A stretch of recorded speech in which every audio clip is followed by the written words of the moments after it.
Let's have a look at some examples now involving basic angle geometry. So in each of these examples, we need to find the value of the pronumerals, okay, or pronumeral, depending on how many we need to find. Part A. Okay, we have a 50-degree angle there. We've got A degrees and B degrees, and we need to find the value of both. Okay. Try to recall what do you call two intersecting lines and the angles that are formed. Okay, it begins with V. They are vertically opposite angles. So vertical opposite angles, they share a common vertex.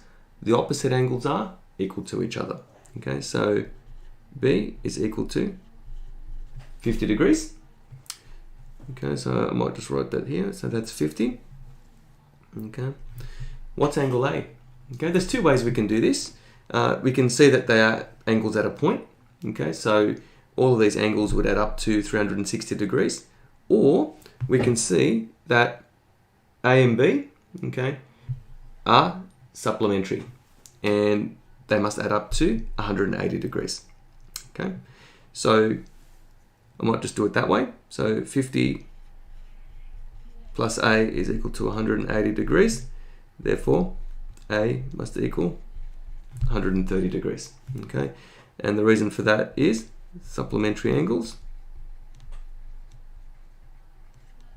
Okay, and the reason for B equaling 50, vertically opposite. Okay, part B. Okay, we have what appears to be a right angle and two adjacent angles. We have an X degrees and a 35-degree angle there. Okay, what do you call angles that when you add them, or two adjacent angles that when you add them, you get 90 degrees. Okay, begins with C, complementary angles. Okay, so 35 degrees plus X degrees must equal 90 degrees. Okay, if we rearrange the equation, X degrees is equal to 90 degrees minus 35 degrees. Okay, and that equals 55 degrees. Okay, and the reason for that is complementary. Complementary angles. Okay, part C. Okay, these are angles at a point. Okay, so angles at a point add up to 360 degrees. Okay, so we need to find the value of the pronumeral y. Okay, so I might write that first. So angles at a point, okay, add up to 360 degrees. So I've written the reason first.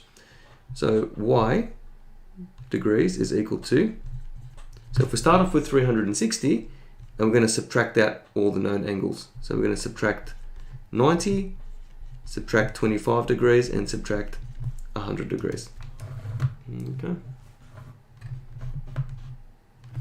So 360 minus 90 minus 25 minus 100, and we get 145 degrees. Okay. Part D. Okay, part D, we're given that the large angle, okay, so the large angle that's shown by this the arc is 150 degrees, and we have an angle here that's X degrees and 2X degrees. Okay, it's not drawn to scale, so we just use the values that are given. Okay, so these are adjacent angles. Right. Okay, so adjacent angles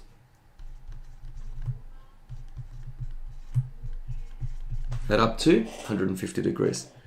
So X plus 2X is equal to 150 degrees. Okay, collecting the like terms, X plus 2X is 3X. Okay.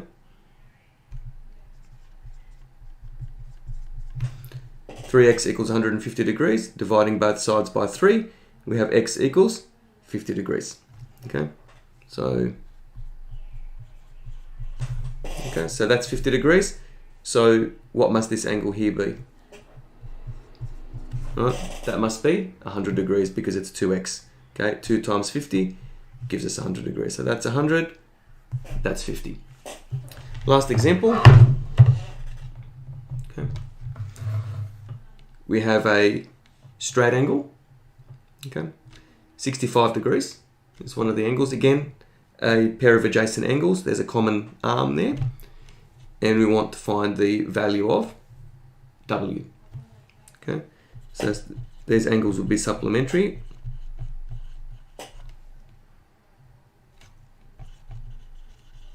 Okay, the supplementary angles. Since W degrees and 65 degrees stand on the line.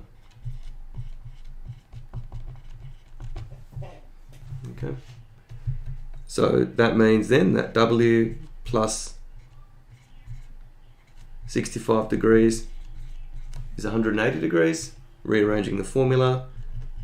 Okay, 180 degrees minus 65 degrees, and W degrees is equal to 115 degrees. 115 degrees plus 65 degrees gives you 180.